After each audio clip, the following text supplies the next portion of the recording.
Aujourd'hui, on va regarder comment setuper une optimisation topologique dans Fusion 360. J'ai été inspiré d'une vidéo que j'ai vue sur YouTube, mais il manquait un peu de détails pour comment créer le design par la suite. Fait que, dans le fond, nous, on va passer d'une roue qui est complète, donc cette roue-là, par exemple, où on a vraiment un essieu, on a un contact avec le sol, à un design optimisé topologiquement, comme on voit juste ici. Fait qu'on va regarder un peu comment setuper l'optimisation, puis comment est-ce qu'on va utiliser les résultats de l'optimisation topologique pour revenir créer un design solide qui est, disons, imprimable en 3D par la suite, ou même qu'on pourrait, avec un tout petit peu de post-processing, disons, on pourrait faire en sorte que ce design-là soit usinable avec une CNC, si on est capable d'enlever les petits triangles qui sortent ici. Donc, on va commencer ça. On va venir designer plusieurs composants. Donc, on va en faire trois. On va avoir un qui va être l'espace de design de la roue. Donc, admettons ici, on a la roue. On va avoir quand même un essieu. Donc, la roue va venir s'installer dans un essieu. Ici, on pourrait mettre ça à 10 mm. Fait que techniquement, ce serait ça la roue. Mais quand on fait de l'optimisation topologique, on a besoin de désigner des pièces qui vont être dans l'espace de design et d'autres que non. Donc là où on a des contacts, on va vouloir comme faire des petits offsets pour dire que à ces endroits-là, l'optime topo ne peut pas arriver.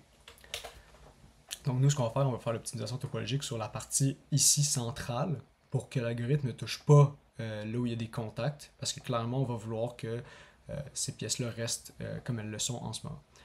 Fait que nous, on va faire l'optimisation pour que ce soit plus simple. On va le faire sur 1/5 d'une roue, puis après, on va multiplier le pattern 5 fois par la suite.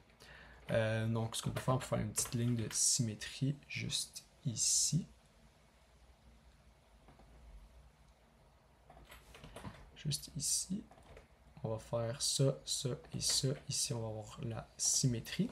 Donc là, comme ça, on se ramasse avec quelque chose de symétrique ici. Puis vu qu'on fait 1/5 d'une roue, ben on va faire 360 divisé par 5.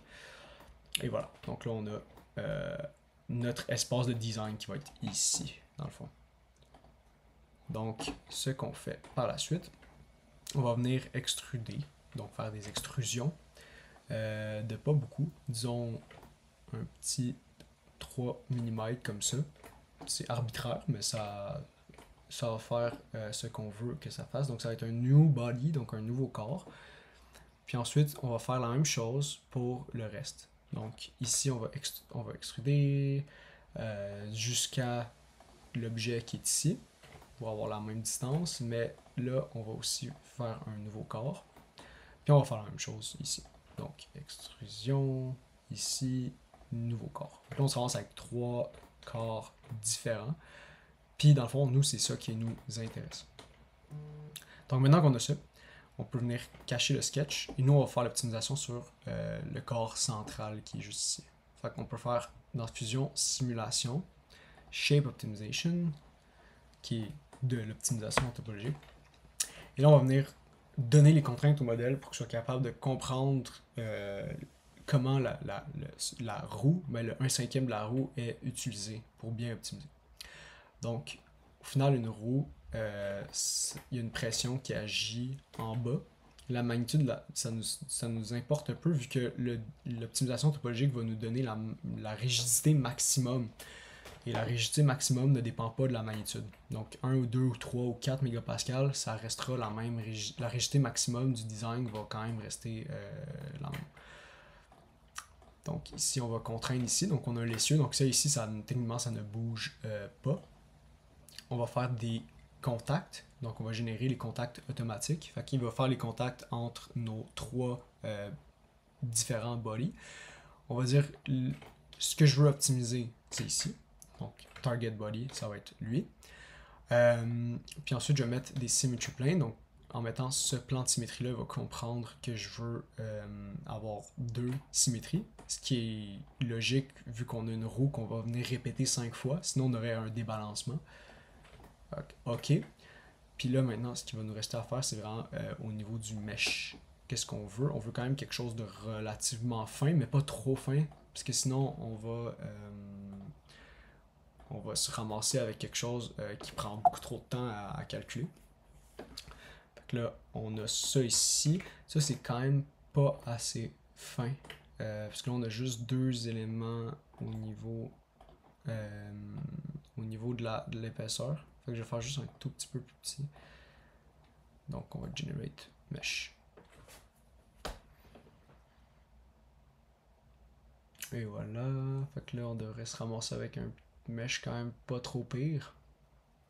Ah ah! Là, c'est beaucoup mieux. Donc là, on se ramasse quand même avec quelque chose de bien ici. Là. Donc là, maintenant, ce qu'on va faire, c'est qu'on va venir faire un pre-check. Donc là, il va dire, OK, tout est beau, tout est prêt pour l'optimisation topologique. Maintenant, ce qu'on peut venir faire ici, c'est qu'on va dire que on veut pas 60% de la masse qui reste, on veut 40%. Donc on va être un peu plus restrictif. Ça, généralement, ça va nous permettre d'avoir des meilleurs designs, sans aller dans le côté trop technique. Puis ensuite, on veut quand même le minimum size member. On va dire, mettons, on va dire, disons, 2 mm. Juste pour dire c'est quoi la taille minimale qu'on veut qu'une membre ait. Ça va nous permettre d'avoir des trucs qui sont pas nécessairement trop minces dans le design. Fait que là, on est parfait. On peut solve, donc on envoie ça au cloud dans Fusion. Moi, j'ai appelé ça, OT, optimisation topologique. Et là, on attend. Puis là, ça prend des fois un petit peu de temps, mais bon. Maintenant, on a les résultats de l'Optimum Topo. Ils ont pris quand même un peu de temps, mais là, on a le design qui a été fait.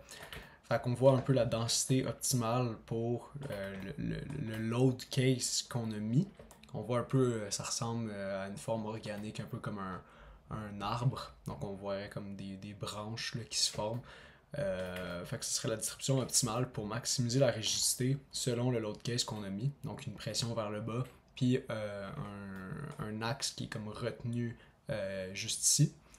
Fait que là maintenant, ce qu'on peut faire dans Fusion, on peut prendre juste ce qui nous intéresse. Fait que nous, ce qui nous intéresse, c'est vraiment les densités élevées, ce qui est ça ici. On peut venir, et ensuite on peut venir promote, ça s'appelle. Donc on peut venir prendre le design et le mettre dans le design workspace. Donc ça va être importé en mesh dans notre design workspace. Fait que c'est ça que je vais faire. Donc on fait OK. Et là en fait on voit un peu comment le design est par rapport à ce qu'on avait originalement. Donc, si je viens cacher le body, on voit en fait comment on a fait, comment le design s'est fait. C'est la raison aussi pourquoi on avait deux corps qu'on ne veut pas que l'optimisation touche. C'est parce que ces corps-là servent à avoir des contacts avec avec le sol ici, puis l'autre avec l'essieu. Fait que ça, on veut vraiment pas que ça soit se toucher. Fait il y a deux façons de designer la pièce. On peut soit refaire un sketch, donc un dessin, puis recouper par-dessus l'optimisation topologique pour venir comme juste vraiment essayer de calquer ce que ça nous a donné. Sinon, on peut faire une autre alternative qui est qu'on peut juste utiliser directement le mesh. Donc, on peut le convertir en solide. Donc, si on va ici, on peut aller dans mesh. Puis ensuite, ce qu'on peut faire, on peut le reduce. Ça veut dire que quand on va le réduire, ce qui va se passer, c'est juste qu'on va avoir moins d'éléments. Ça va être un peu moins complexe à calculer pour le transformer en solide. Donc là, ici, on reduce. Fait que là, on a un peu moins de mesh. Puis ensuite, ce qu'on peut faire, c'est qu'on peut juste faire convert mesh. Donc, convertit le mesh en paramétrie. Donc, avec les facettes. On fait OK. Fait que là, on se ramasse avec vraiment un corps solide qu'on a ici. Ensuite, ce qu'on peut faire, c'est on peut... dans le fond, nous, on avait... Ça, c'est 1/5 de notre roue.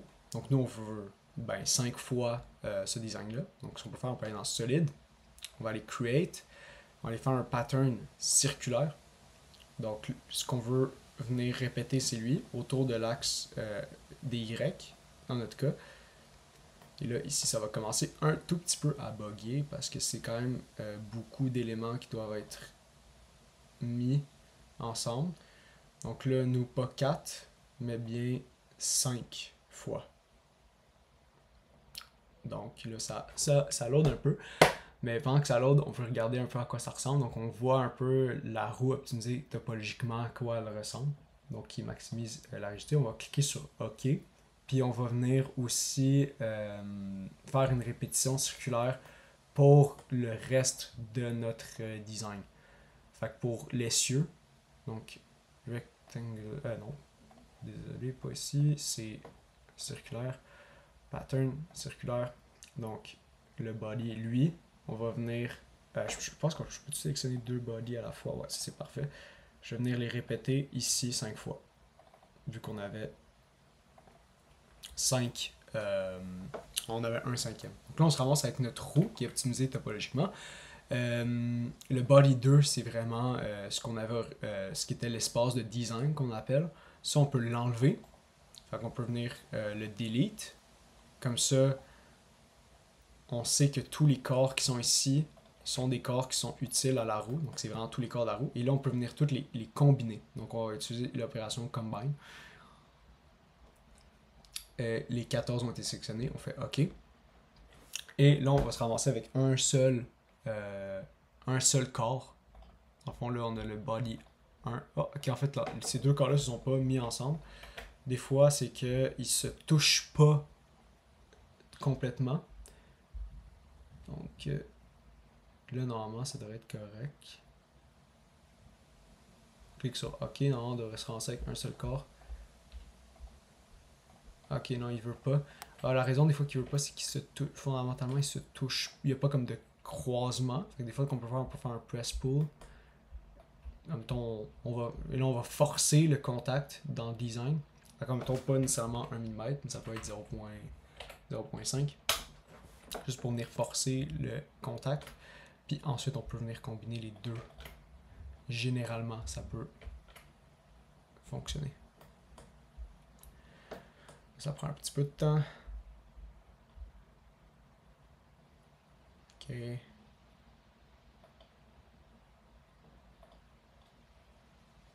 Bon, ok. Et voilà. Là, on a comme forcé les deux corps à se croiser. Puis là, on obtient en fait la roue qui est optimisée topologiquement avec ce qu'on a fait. Fait que ça, après, cette roue-là, on pourrait l'imprimer en 3D parce que c'est. Ou on pourrait même en fait l'usiner si on voulait la faire disons en bois ou en plastique. Ça pourrait être comme usiné sur un plan vu qu'on a comme pas vraiment de features d'arrondi au niveau de l'axe des Y.